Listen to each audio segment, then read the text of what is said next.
Right. Well, welcome everybody. Thank you for joining us today.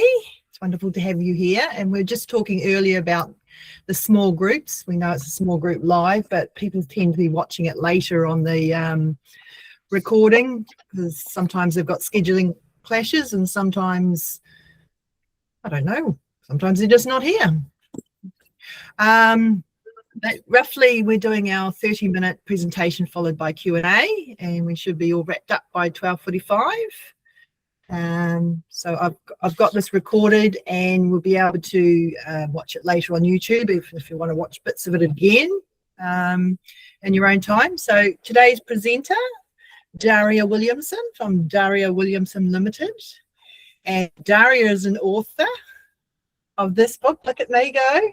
Oh, no, there you go. Unleash Your Author. And there's another book on the way I know about. So anyway, I'll hand over to Daria for playing to your strengths in business. There you go. Awesome. Thank you, Natalie. So kia ora tātou, ko Daria tuku ingoa. I'm Daria. I'm based in Tamaki Makaurau, Auckland. And I'm just crazy about the concept of strengths. For me, it's one of the joys of my life that I get to work in the field of strengths. And funnily enough, as I discovered the field of strengths, I discovered that one of my strengths is being able to pick other people's strengths. So I'm a leadership development specialist, but what I'm obsessed with is making sure that leaders are equipped and not exposed. So they're not trying to fit themselves into a cardboard cutout of what a leader looks like, or into some kind of box of what a leader is supposed to be like. Those boxes were not built for most of us. It's about how do we bring our full, gorgeous, juicy, weird selves to the world, because that's our magic. And so I talk a lot about leaders. You know, if we're running our own businesses, we're leaders. We lead our clients, we lead ourselves, we lead the people we collaborate with and partner with. So when you hear leader, I hope you just hear that's me, because I'm convinced that leadership has nothing to do with titles. It's all about just simply influencing another human being to achieve their potential. So if you do that, you're a leader. So I've got a presentation that I'm going to show. Now, when I share my screen, your gorgeous faces disappear. So I can't see you. I can't see how you're reacting. So this is to be super interactive. If you have questions, if you have thoughts, if you have insights, I want you to jump in, just interrupt me. And also I'll be posing like some questions to you. So I'd love some feedback, some participation. So everything is welcome here. And let's dive in. So today I'm going to be talking about playing to your strengths in business. Let me share my screen. Okay, here we go. So playing to your strengths in business. So the session promise, you're going to leave this session with a clearer understanding of what I call your genius strengths. I'm going to talk to you about what those are. Insight into strategies to leverage your strengths in your business. And then I'm going to round out the session with you taking note of one committed action that you're going to take to play to your strengths. So this is not homework that anyone's going to be following you up on. It's just a chance for you to make a commitment to yourself about how you can actually bring your strengths a little bit more intentionally to the work you do. So first reflection, here's the reflection question, and I'd love to hear your thoughts. What's one skill that you're great at and love using?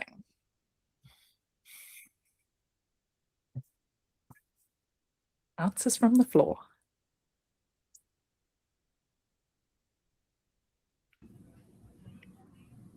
Sorry, curiousness and random shit. Curiousness and random shit. I love it. How do you go about using those? I suppose if you're curious, it means you're interested in finding out why things are the way they are, or perhaps why they're not the way they should be, or just, asking the why question. Random stuff. I suppose if you've got a back catalogue of random stuff, sometimes it comes in helpful because you've got a little bit extra context that you didn't think you were otherwise going to have. Nice. And how does it feel when you're using your curiosity or your random shit? It feels less like work because it's interesting and it's fun, right? Nice. Thank you. It's definitely more fun than writing a status report. Yes, indeed. Although there are people out there that love writing status reports, so, It's not one of my superpowers. Beautiful. Thank you. Anyone else? Joining dots. I love joining dots. Okay. To help people build pictures. I love models and building, creating alternative realities for people. Creating alternative realities. That's an interesting way to put it. Yeah, just reframing, saying, well, you're seeing it like this, but if you looked at the dots in a different way, this is how you could see it. It unblocks a lot of thinking. I think, yeah. Wonderful. And how does that feel to be doing that with people? It's a journey, usually. So you're usually fighting against a bit of, no, we don't want to look at it this way. This is the way we look at it. And then, you gain trust with people, take them through that. You see the light bulb go on, and then all of a sudden the deluge of ideas comes out, and that's where the creativity comes in. And then you then have to catch up with them and harness it. And so I find it very energizing. Yeah, it's a big responsibility, but and tiring, but good. I love it. Thank you. Anyone else? A skill you're great at and love using? Mine's problem solving, Daria, I think. It's not dissimilar to what Keith just said, really. It's about taking an existing situation and knowing there's something not right with it, and then trying to make it better by whatever measure that is. Yeah. And what's that experience like as you're going through that problem solving process? Satisfying is the word I would use for that one, and sometimes all encompassing. Sometimes it just motivates you and keeps motivating you. That's what I find about that. Nice, thank you. Any of the women on the call fancy sharing? Yeah, I think I like problem solving as well, but I also think there's a people aspect to it. So I like where I work best is when I'm working with someone that, like, it's a trusted client and we've got a long-term relationship, and I think, yeah, and sort of helping them solve their problems. So I think it's a combination of the two, though. Yeah. Nice. Yeah. And what does that feel like when you're doing it? It's like the ultimate endorphin rush. That sounds pretty good. Yeah, it totally is. Why would you do this? Yeah. I want some of that, Tanya. There's also plenty that goes the other way. I'll just be clear. Yes. Yeah. Thank you so much, everyone, for sharing. So I was trying to get to getting you to express a little bit about what your genius is. So I talk about strengths, and typically when I talk about people's personal strengths, people go, oh, that's what I'm great at, full stop.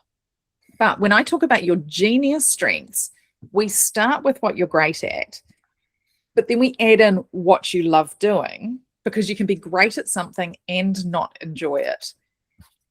And then where the real genius comes in is that what you're great at and love doing creates value for your business. So each of you who shared your reflection there talked about something different. There was a different approach, a different set of skills or capabilities that you bring to the world. And I heard words like it's energizing, it's gratifying, these kinds of things indicate that it's beyond just a mere capability. It's actually something that fuels us internally. And so this is where I think we can really get amazing recognition and carve out a real space for ourselves, no matter what our business is, when we join what we're great at with what we love doing and bring that into our business in a really intentional way. So I developed a product called the Strengths Deck. It's 75 of the most commonly cited strengths in research in English-speaking countries. I want to be really clear about that. If English is not your first language, chances are there will be strengths available in your first language that are not concepts that are in the English language. So it is an English language heavy set of research. And we're looking today at the zone of genius. And that's the performance piece. I'm really great at this, added to the preference piece. I love doing this. So as you can see on the canvas there are 5 different zones in the deck. Because we've only got 30 minutes today, we're going to be focusing on that zone of genius. But I just want to touch on something Tanya referenced, which is there's a lot of stuff that's not that juicy, gorgeous, wonderful, energizing, fun stuff. And that's probably stuff that sits in your zone of indifference. So it's low performance and low preference. I'm not good at it and I don't enjoy it. One of the really key things that I want to emphasize today is we don't try and fix weaknesses. We definitely don't try and turn them into strengths. The approach is understand what sits in the zone of indifference for you, what you aren't great at and don't enjoy. Then recognize what are the scenarios in which that could potentially cause you problems or trip you up or slow you down in business. You don't then go away and try and overcome those. What you do is you go back and look at your genius strengths and figure out what you've already got available to you that can make those weaknesses irrelevant. But I'm also going to talk to you about another technique that is another way to deal with the zone of indifference that doesn't rely solely on you. But so for today, just talking about the zone of genius. So I'm here to say your genius is your personal brand. So that constellation of strengths you have that you love, that you're great at, that you may not actually even appreciate the value of because they feel so normal and natural and like a key part of just kind of how you show up in the world. These are the things that you can use to create your personal brand to stand out in the market. So you use your genius strengths to create value in a way that is energizing. So that was one of the words we heard. It's energizing to use this strength and uniquely useful to your business. I pick on accountants a lot because they're really easy to pick on because there's such strong stereotypes about them. I think accountants are wonderful because they have strengths, genius strengths that I definitely don't. But, you know, the example with an accountant is you would expect an accountant to have an analytical strength, to be someone who pays meticulous attention to detail, who is very structured and who always adheres to deadlines, right? So if you were an accountant and you went out to the market and said, I'm very analytical and I pay close attention to detail and I meet deadlines, everyone's just going to roll their eyes because, of course, that's what you do. You're an accountant. That's literally your job. So you're not going to differentiate yourself in the market by saying those things. But if you were to go to market and say, I won't just do the books for you. I'll help you understand the story your numbers are telling you so you can identify opportunities and I'll support you to take action on them. Suddenly you're calling in a whole different range of strengths, a storyteller strength, an improver strength for identifying the opportunities, a mobilizer strength for helping you actually take action to capitalize on those opportunities. That's going to stand out in the market compared to someone that just says, I'll get your taxes done on time. So that's what I mean about using your genius strengths to establish your personal brand, being very, very clear about what the difference is that you make in the world because of your particular strengths. And then there's another piece of the puzzle, which is other people's genius. So we're going to look a little bit at some examples of some of the strengths that are out there. And so you'll recognize yourself in some of them. But one of the things I wanted to talk about is if you've got something in your zone of indifference that's actually important for your business, that you need it to be able to move forward, this is where you can lean on other people's genius. For example, accountants. I have a marvelous accountant. I can do numbers. I don't love it. I can pay attention to detail, but if it's something like numbers, I get bored really easily. And so I typically once every second or third GST return, I make a daft mistake. And I just fire off an email to my accountant saying, this is the mistake I made. This is where it is. Can you fix it for me? Because I actually don't want to learn how to unwind the mistake I've made. I just want it fixed. She loves figuring out what's gone on in the background and what needs to be done to correct it. And so within an hour or two, I've got an email back saying it's all fixed, no problems. If she thinks it's useful for me to know, she'll offer to educate. But if not, she's just happy having done her problem solver thing, using her analytical strength. And she's got this really lovely, warm communication style. So she never makes me feel like an idiot for having done a really idiotic thing. And so that's where I'm using her genius strengths to stand in for some of the things that are not necessarily my weaknesses or zone of indifference, but just things I'm not actually particularly interested in developing. So again, we're back to the strengths deck matrix. So their zone of genius, performance plus preference, really high on both of those.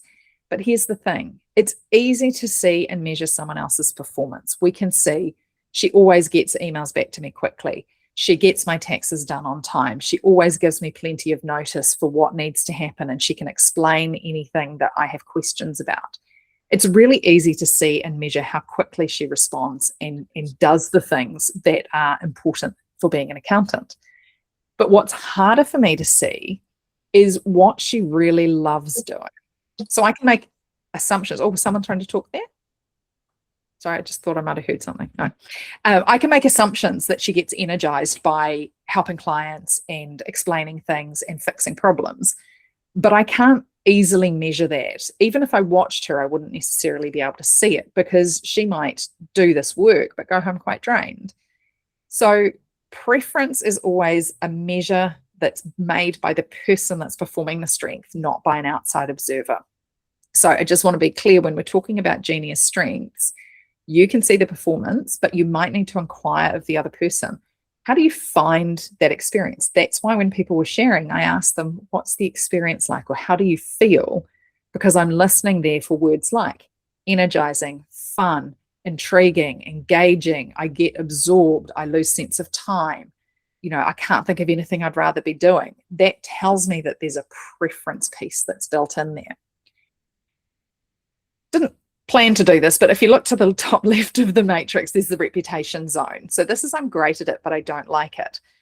And this is where sometimes it's a little tricky to tell from the outside where someone's strength lies, because in both reputation and genius, their performance is high, but we need to distinguish what their preference level is for whether it's a genius strength or a reputation strength.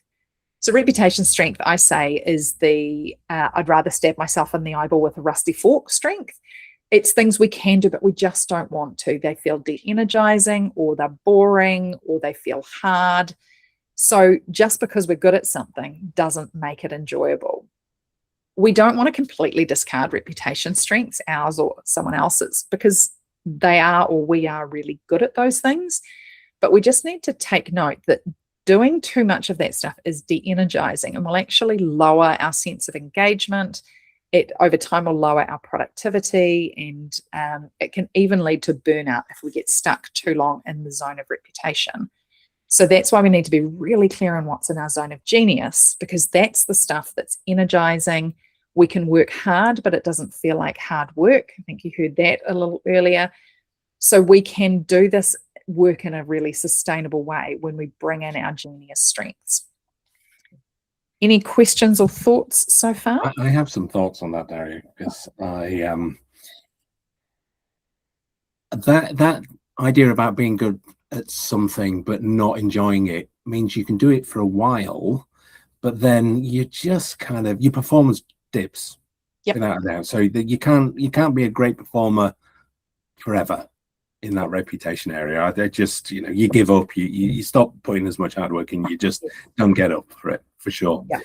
There's a subtlety somewhere, which is that sometimes I start in an area that I'm not enjoying, and then it builds into an area I do enjoy. Yeah. And that's almost, you know, I might not enjoy writing to begin with. I just hate getting into the swing of it. But once I'm in the swing of it, it keeps going. So it's almost sometimes as if I vacillate between preferences as well. Yeah. I find a lot. Yeah, absolutely. Thanks for that, Dan. And it is, strengths can move around these zones on the matrix. So sometimes, for example, like I'm writing book number 2 at the moment. It's taking me freaking forever. Book number 1 was done and dusted in less than a year. Book number 2, I'm 2.5 years in. It's driving me batty. I still love writing, but there are moments where I'm like the last couple of days, I'm set myself a 100-day challenge to write every day. I freaking love writing. Have I completed 100 days in a row? No, I have not. And the last 2 days I've sat there going, all I had to do was 10 minutes a day. And the last 2 days I very consciously and intentionally gone, nope, screw that. Not doing it. Can't make me. It's just not energizing for me. But the dumb thing is, I know if I sat down and put my fingers on the keyboard, I'd actually really enjoy the 10 minutes when I did it. So this is like, in the perfect world, we would just lean into our strengths and it would be grand, but we're also human and we do weird things. So sometimes we do get in our own way, but also to your point, Dan, that sometimes we like kind of put it off, and do it a little bit reluctantly, but then something comes up, some kind of energy comes up.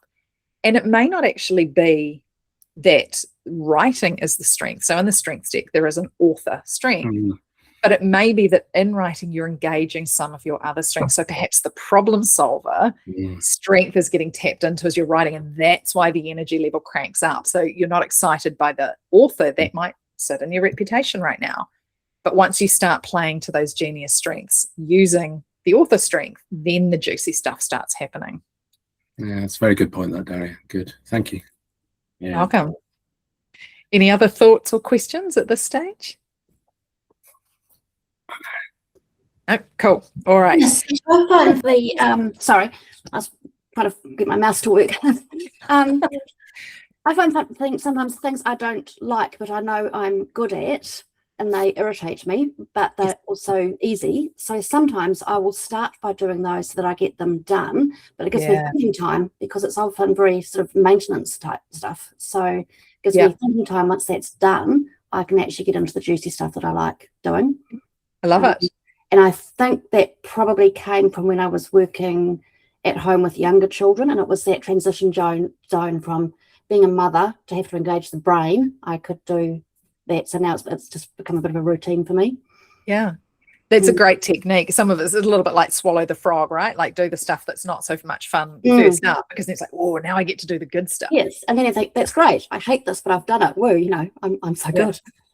Beautiful. Beautiful. And there's probably some kind of strategic strength sitting in the background there that's led you to that of like, okay, actually, for me to get the best results from myself, if I schedule things this way, then that way, this works for me.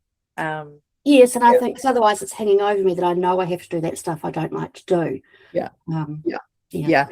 And one of the common techniques that I teach, which you've naturally discovered for yourself, is if you do need to use a reputation strength, schedule something immediately afterwards that plays to one of your genius strengths, because then it does that re-energizing piece of like, oh, I've got to do that thing.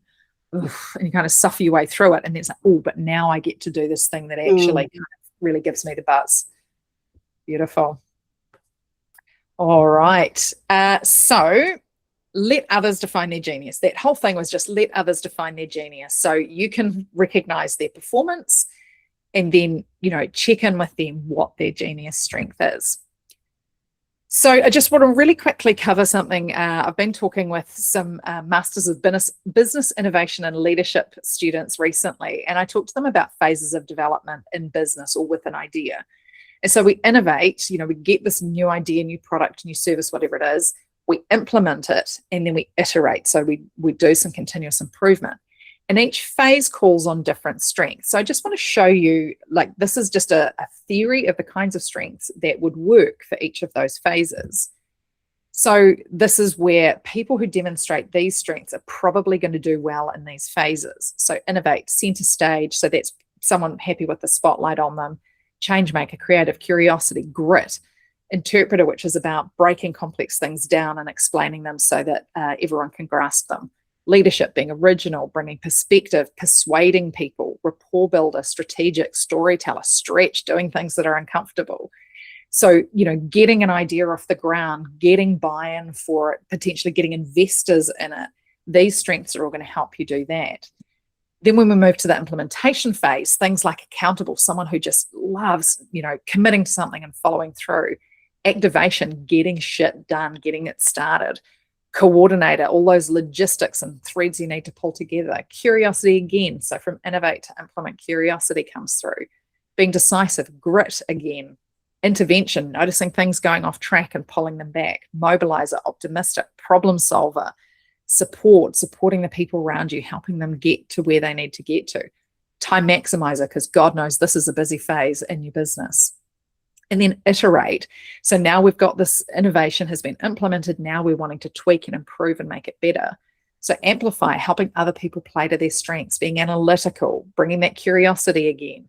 Improver, intervention, lifelong learner, being open-minded. Someone else sees an improvement that you didn't see. People developer, helping other people develop their skills so that they can better run the idea that you've introduced. Problem solver, reflection, systematizer, so really creating the systems and processes that stand around them. And so the point here is this is a selection of the strengths, and I'm trying to demonstrate different strengths play in different places. And it's unlikely that any one human will have all of these strengths to be able to do the whole thing from start to finish with no input from anyone else. So this is where getting other people, getting their input, getting them to partner with you, collaborating, contracting people in for the bits that you need them for, so that you draw on their genius piece, so that they are doing the heavy lifting in an area that you don't find naturally easy or enjoyable. So they're getting to have the fun of playing to their genius strengths, and then that frees you up so that you can go and play to your genius strengths in the areas that you're best suited to lead. So, reflection piece. This is just for you to consider. You don't have to share with the group. So, whose genius do you need to bring to the table right now? And which phase might you need to pay closer attention to in that innovate, implement, iterate? So I'm not going to spend long on this. I just want to give you a moment to pause and have a quick think. And then we are going to jump into a committed action. So you're going to commit to one action as a result of being on this session. So whose genius do I need to bring to the table? And which phase do I need to pay closer attention to?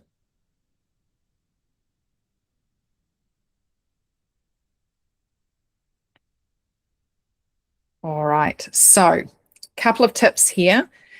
Dial your strengths up and down. So for example, the humorous strength is a beautiful strength. We love having a laugh, but there is a time and a place. Delivering a eulogy in most cases should not be done as a stand-up comedy routine, but telling a few jokes and funny stories at the wake after the funeral is a really great way to remember the person who has passed and build community with people. So it's finding the right amount to use a strength in the situation. And adjusting your strength to the situation. Center stage is great for standing up in front of groups, for doing stuff like this. But if I'm in a coaching session, I don't want to be bringing my center stage strength. I want to be bringing my listener strength. So it's remembering all the different strengths you have access to and picking the one that's going to make the most sense for the situation you're in. Noticing performance versus preference. I really commonly hear people say, but I'm good at it, I should enjoy it. And so I want to be really clear, those are two completely different things. Being good at something and enjoying it are separate factors. And the more you can notice that for yourself and other people, the better you'll be placed for playing to genius strengths. Weave strengths together. So I've talked about individual strengths along the way, but in reality, we use strengths in like a tapestry. We select a bunch of different strengths and bring them together, whether that's our own strengths or when we're working with others, weaving our strengths together. And then lead based on whose strengths work best for each phase and task. So for example, if I were to work with Terry in a design capacity, I needed her to design something for me, I'm not going to try to lead the conversation that's going to help her ascertain what my design needs are. Her strengths are going to be the best one for that phase. And so she should lead that piece, and then I can lead the piece of applying the design work that we do together. So it's just being really clear. It's not like we're trying to get ego out of the way and say, you know, who is actually best equipped to lead this piece so that we get the best results.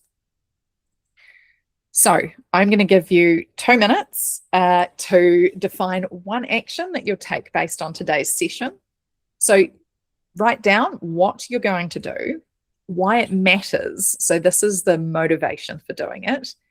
Give yourself a deadline of a by when, and think about a couple of the strengths you have that you can use to take that action.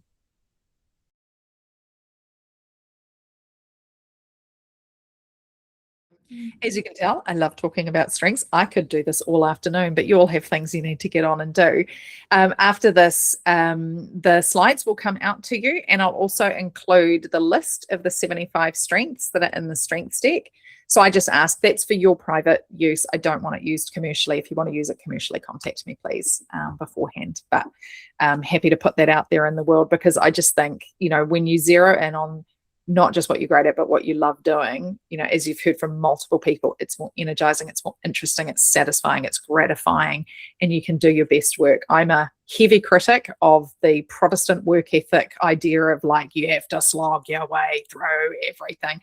Like, if you get to the point that you're doing work that you're like, I can't believe people pay me for this, I'm having so much fun, like, I feel like you've cracked the code. That's what I'm trying to help people do, because that's how I feel in my work a lot of the time, except when I'm making mistakes that I need the accountant to fix. So thank you so much for your time. Thank you for your reflections and energy. And I look forward to seeing you around on LinkedIn or even maybe face-to-face networking at some stage.